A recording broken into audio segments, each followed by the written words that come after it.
is a new knitting podcast, and I will try to speak less because it's getting like all the times that I was making other videos, it was such a long process to edit them later.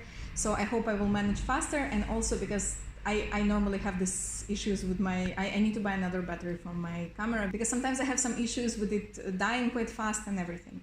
So anyways, we will start with finished objects. And the first one is going to be this gilet, slipover, vest, whatever you call it. It's called Snuggle Paddle Vest by Jeanette Knits. I follow her on Instagram and I really like everything that she designs. So this one was the first time, I think, the first pattern that I made from her and the first pattern from which I found her, I think. And I'm absolutely satisfied. It's this V-neck vest. It has this very interesting texture. It has shaping on the sleeves with Japanese short rows, which was the first time for me to knit them, and it was an interesting experience. I really enjoyed it. I knitted it in, it's a blend of merino, 70% merino and 30% cashmere. It was an unraveled sweater that I bought from Vinted. It was in a very bad state, so I had to really it was like really a scavenger hunt to reclaim as much wool from it as possible. And I think at this point I still have like around 150 grams. And I think it will be enough for a scarf or for a hat because it's quite light and it's nice quality. I was thinking about Oslo hat, and probably this is what I'm going to knit. As for this vest, I wore it twice already. First I wore it during Me Made May when it was kind of like a cooler day here in Palermo, and I wore it with a white linen shirt. It was quite nice outfit. I liked it. I don't really wear this type of outfits a lot. It's a little bit too preppy for me, but that time I enjoyed how I styled it and how I felt that day. So this is going to be my trial to see if I'm wearing vests or not, if it's going to be worth it to make more, and if I need any more of them in my wardrobe, or I will be okay with this one. And the next two finished objects will be hats. And as we started speaking about Oslo hat, this one is it. And you can see that it's kind of a fail because it's quite flimsy. Yeah, it doesn't hold shape that much, especially after I blocked it. It was much better before I blocked it. There are many reasons for that. I don't mind it actually. It was all my own doing basically, because I knitted it once in a mixture of cashmere and mohair. I spoke about it in my previous video, and it was kind of a nice experience, and the hat is nice. I really like the finished product. Here I had some drops baby merino that was left from the sweater that I knitted for my niece. I will insert the photo over here. And I still have 2 balls left. So anyways, here I tried to use all of the rest, like small remnants, like small balls like this big, and like just to recover everything that I could, not to waste anything.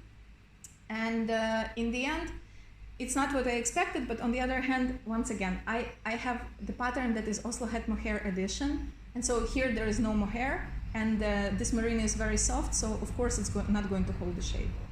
On the other hand, when I wear it, it's not that visible, it's okay. It's just a lighter hat, and I think that here in Sicily, this is more or less everything that I need. Another finished object is a hat again, and this one is it's kind of like a longer story. It's a traveler's hat by Andrea Maury, which is very recent pattern, and which is the pattern that I really didn't enjoy, unfortunately. I don't want to complain too much because I know that many people love her patterns, and she's kind of this, and I also love her patterns. I have another one that I still haven't started, which is Birds of a Feather, that I'm planning to knit closer to autumn, closer to cooler time.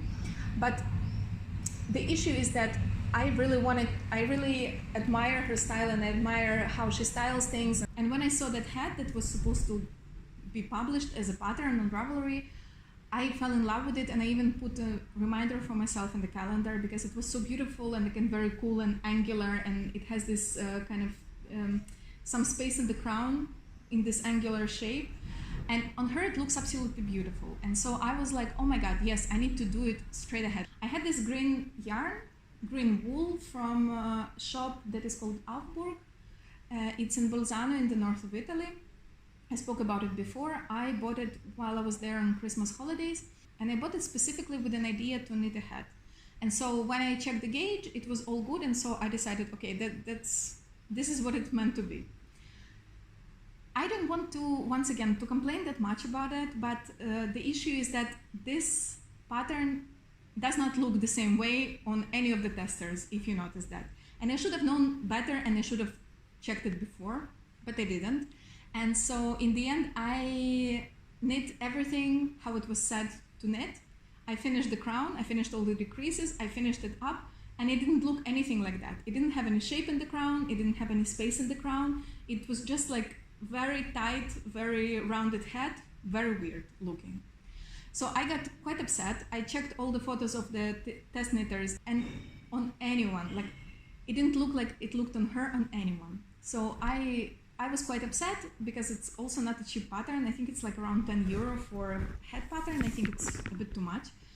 So I decided, okay, I can just get super upset or I can do something about that. I unraveled all the parts of decreases. I added like at least 3 repeats, maybe 4. And then I closed it once again. And now it has some space in the crown. I will insert the photo from my Ravelry page, how it looks now. But yeah, not the best experience, unfortunately. And it taught me something, I think, about like admiration for designers. Another finished object is this cardigan. This is No Frills cardigan by Petit Knit. I also not super happy about it, but it's all my doing. I will still need to work on it a little bit because I think I made it too short, and I also think that I want to add some German short rows there because it didn't have any short rows as far as I can see, as far as I can remember from the pattern, and so it's much shorter on the back than it's in the front. I didn't put enough ribbing, I didn't make it long enough, I didn't add the pockets still, but it was an afterthought pocket, so I'm justified there. But anyways, there are some things that I still need to do with this cardigan. I will insert a photo here. And the last object that I'm going to show you today, it's also one of the whips. Technically, it's the same pattern. So the finished object is this one. It's Sailor Swift Top by Kutova or Veronica Lindberg. And this one is without stripes, obviously. It's just this nice Bordeaux color.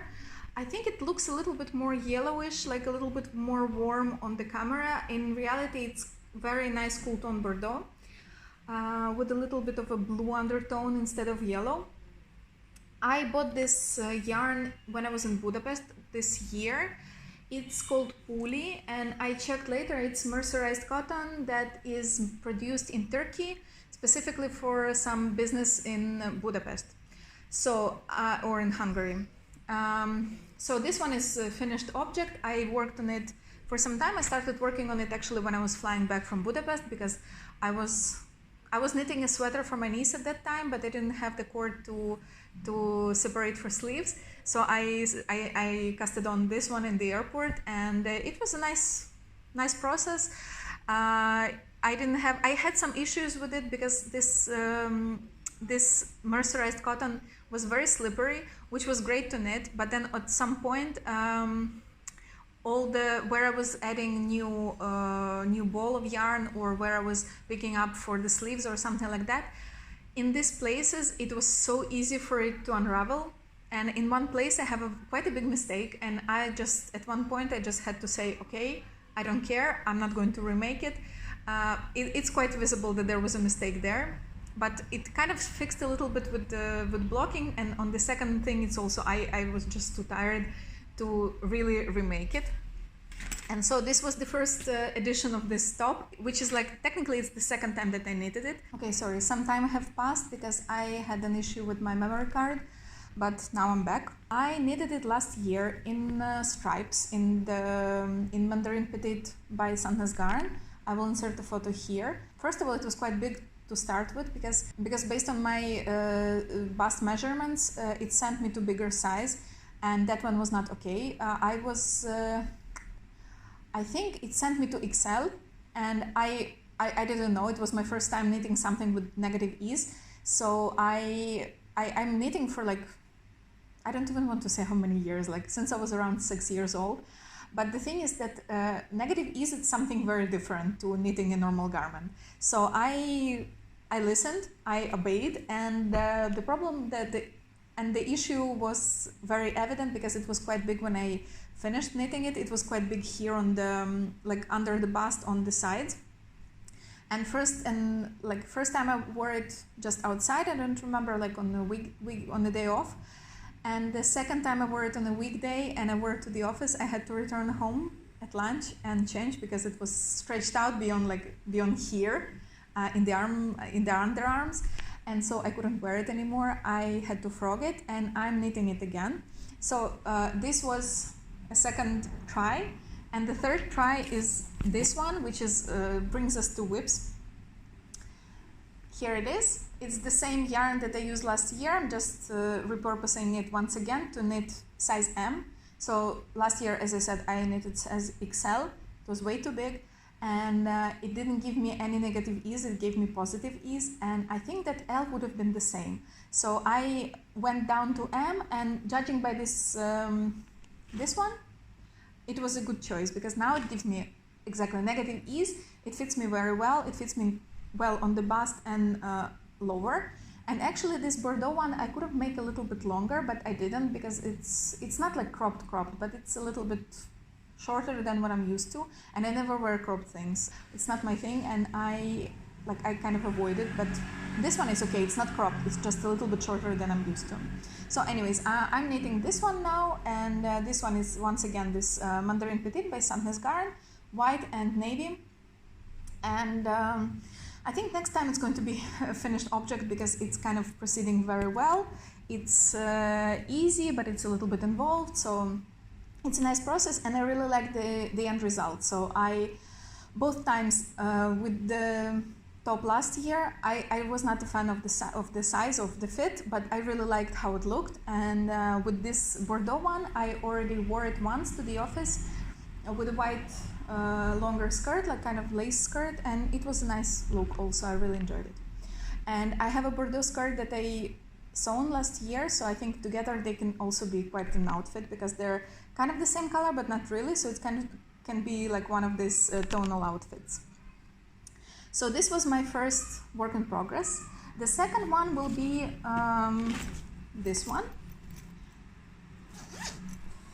And it's once again Kutova Kika. I'm thinking to make a video about all of my experience with her patterns. If someone is interested in that, please let me know. But anyways, here we are. This is what I have at this point. This is the back, the upper back. I also knitted the shoulders, and I united it and I put it together in the front for the front. It's very nice. It's very involved knit. Yeah, so it's a lot of lace, and lace is it's all different types of lace. So it's kind of like different patterns, different charts, which I love. It's a very fun knit. I knitted like, I think I was here, somewhere here. And yesterday I knitted all of this part, shoulders and this. And it was not like, I was not there all day. I sit down to knit, and it was just nice passing of time, but it was not like hours and hours. I'm using this yarn, you will not be able to see it. It's from Lanar in Milan. It's called Samira, 100% cotton, Egyptian cotton, Egyptian mercerized cotton. Sorry, it's in Italian. It's this baby blue color. I really like it. I feel like it's one of my colors, one of the colors that are my power colors. So I'm really excited about that. And this, I have a feeling that it's also going to be the pattern that I will knit multiple times. We will see. I don't know if it will happen straight ahead or not. If with Stripe Hype, Sailor Swift, I don't know why I call it like that, because I knitted both of them probably. So if with Sailor Swift, it's kind of still stockinette stitch, and it's not that different from anything else. I don't know if the same charts I'm going to be knitting twice straight ahead, but we will see. It's one of the, let's keep it until we will speak about acquisitions. Another progress that I wanted to show you is this one. It's my Shawlography by Steven West. I hope you can see how big it is, but it's still not as big as I was expecting. It has a little bit of mess of ends in the back, but actually it's much better than it could have been. Sorry, it hit on my water bottle. I'm actually on the last stretch. Here is what is missing. No, the last part are these segments, and this is what I have left. It's less than half, which is cool. I had an issue with it as well, but I got quite creative. I think that this shawl actually taught me many things. It's not something that I have quite a simple style. It's more like a little bit edgy, a little bit boho, but mostly like minimal and a little bit Scandinavian maybe, but like Scandinavian in the minimal way. And this is not something that I foresee myself wearing every day. I see how I can wear it with the leather jacket and stuff like that, and I will. But anyways, it taught me to be so much more relaxed, because I think this is whole Stephen West's philosophy in this, because he's telling you like to, I don't remember what is exactly the phrase, but he's saying that if you make mistakes, just make mistakes, like accept them, embrace them, and move on. And which is a great thing to learn how to do, because I'm quite a perfectionist in my knits. I had to frog so many things, including once I frogged almost entirely finished sweater because it was not sitting right on me, it was not fitting me right. So for me here, like even this brioche segment, this brioche segment has so many mistakes because it was my first time ever knitting brioche, and I'm just okay with it. And I think it's a great skill to acquire for me now, because otherwise it's a very difficult way to live when you're kind of worried about every single little mistake. And so I made also a mistake in this segment here, because he says that he has 5 colors in his shawl. I have much more. I have like more than 8 for sure. I think I have 9 or 10. I'm not exactly, I don't know exactly the number, but I think it's something around that. And he tells you to for these segments to set them from the lighter to darker and then to repeat. And this is what I did, but there was my issue, and I only have one last segment left of it. Everything else I remade. But here, you see, so I put white, baby blue, pink, then beige, then this kind of like variegated color, bordeaux, turquoise, or whatever it is, gray, and then white again, and repeat. And very soon I realized that I really don't like this super pastel segment, because it's just bothering me on the grand scheme of things. I have lighter colors here on the top, and everything else is a little bit more balanced and a little bit more muted. No, so the lighter colors are contrasted by the darker colors, and here this one was not really working for me. And so I will insert the photo how it used to be before. At one point I was like, okay, it's bothering me a lot, but I'm never going to unravel all of it. And then I just got this idea. I was like, I never tried sweater or garment or whatever, like knit piece surgery. It's a great possibility to do that, because again, this shawl taught me so many things. So this is what I did. I think I started the same day. I have some photos of the process here. I inserted lifelines, but I inserted straight ahead with the needles. On one side, so like on it takes 2 sides, the main part and the part that is attached to the rest of the shawl, and on the other side, another side to separate these 2 segments, so like light blue and light pink. Then I cut them a little bit, I unraveled them, and then I substituted light blue for purple or bordeaux, whatever, it's kind of like in the middle of these 2 colors. And the second one I substituted by this kind of like turquoise blue, whatever, teal color. And I did it twice, and it actually fixed the situation drastically and dramatically, and now I love it so much more, because it kind of, this white color kind of highlights darker colors, and I think it looks perfect. I only have it left here in this part, and this I'm going to do either next or in the end of all the segments. But anyways, it's almost finished, so I think this is also going to be a finished object next time, because I'm kind of, it's hot, but it's not as hot that I couldn't work on it. I don't want to jinx it. I really hope it's not going to become as hot as it was last summer, but anyways, I can still work on it, and so sometimes I'm just sitting down to watch Netflix or to watch TV or to watch anything, and I'm just doing few of the segments. So it's not that of a weight on me. It's kind of an still enjoyable, fun process, and I'm kind of getting there. I'm kind of finishing it. And the last whip that I want to show you, because I don't think I worked on anything else, and I think it's quite a lot already. So it's not a normal. Not a normal knitters podcast, because first of all, I'm kind of fast. Second of all, lots of time passed. And third of all, I normally have many whips at the same time. So as you can see, so there are some periods when I have many finished objects. This is a whip it could have been a finished object, but I ran out of yarn. This is called, it's not a sweater from Knitting for Olive book. And from Knitting for Olive in general, I think it's available as separate pattern.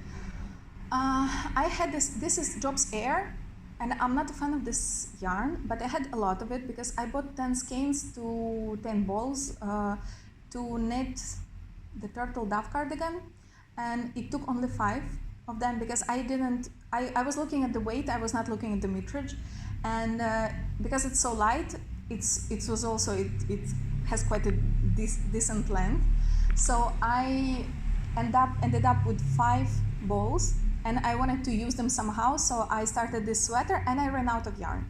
So now I need to buy at least 2. I think I will be okay with 2. I need to knit 1 whole sleeve, and I did the same thing as I do with many sweaters when I'm foreseeing that I might run out of yarn.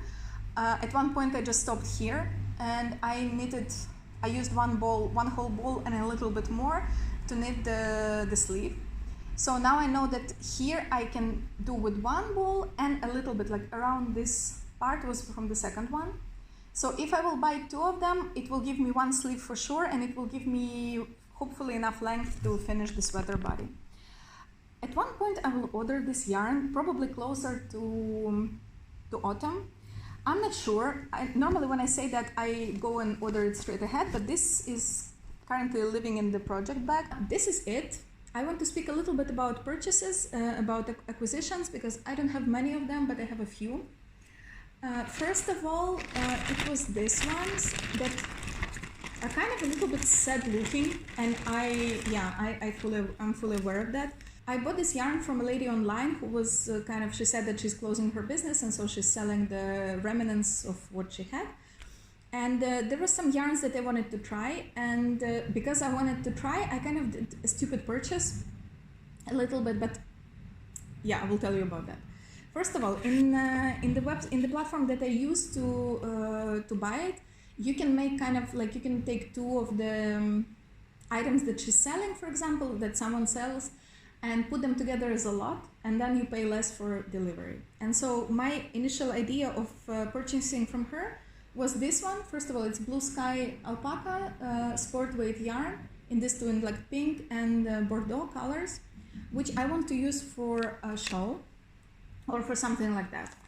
Something where you don't need a lot of many meters of something. And the second one that I put together with those ones was this one. It's Arveta by Lana. This kind of like blue-gray color, and I wanted to try it for a long time, and I didn't want to buy it like in a sweater quantity because I don't know how it is.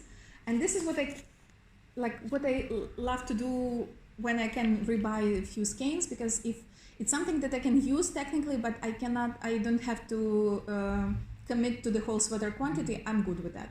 So this one's, it was not that expensive altogether, and so I bought both of them. And then I saw that this lady was selling lots of cotton, and there were 2 positions that I was interested in, and so I ordered this. And this was the stupid purchase, because I ordered it as an addition to another quantity of cotton yarn. This is all cotton. And that one was, the second one was very nice one, because it had some Rowan cotton, something else, that some other yarns that I was very interested in. And also one of the types of yarn, it wasn't quite a nice quantity, so it could have been enough for a top, for example. And so I was thinking like, okay, I can use that one, and this I can use for like some children that I have in my life around me, because everybody recently had babies. And or I can, if I want to make something striped, then I can use some of these balls or something like that, which was a great idea. But when I received the package, that whole lot was missing, the one that I was actually excited about. And this one was the additional one that I just bought to save some money on delivery. And when I wrote to lady, she was mortified. She was like, oh, I'm so sorry, I don't know how it happened. And she returned me all the money. She reimbursed me fully for these 2 lots, which was absolutely not necessary. I just wanted that yarn. In the end, I received my money back, but I also ended up with this huge bag of cotton yarn, and I don't know what to do with it. Maybe I will also try to resell some of it because I don't need it. I don't need it in this quantity without that yarn. And another acquisition that I'm very excited about actually is I placed an order with Katya for their 100% lino, specifically for this color. I saw it on Woozy by Celine podcast, and she used this linen yarn to knit the love letter top, and I fell in love with it because it's the perfect. It also looks a little bit yellowish on the screen. In reality, it's not. It's like this perfect red, cooler red color, which I really love, and I think that this one is the red color that I still like, because I kind of fell out of love with red recently, but this one I love. And I couldn't order only one type, so I bought this one also. It's pink. I have 5 balls of pink and 6 balls of red. So I hope it will be enough for 2 tops. And this one I'm thinking to knit, I don't know. I was considering for both of them either 1 more love letter top or 2 more love letter tops, because I really like the lace and I love the look. Or I was also considering the Barber blouse, and I hope it will look good in linen. I still didn't swatch anything because I have the pattern, I have the book, like I have access to the book of Knitting for Olive, and there is Barber blouse there, not Barber top, but Barber blouse. That is a bit different, but it has the same lace motif. So I'm thinking that I will swatch with pink maybe, or with red, I don't know. I need to decide. That's why I still didn't even start, but I already bought the yarn, which is not the best quality of mine, and I'm fully aware of that. But anyways, this is going to be hopefully 2 more tops this summer, so I will keep you updated in the next videos. Thank you so much for watching it. I hope you see this video in general. I hope you saw it. I hope you saw it in recommendations, or it appeared somewhere for you. Thank you so much for watching it. Thank you so much for watching till the end. Wishing you a great day, and see you in my next video. Bye.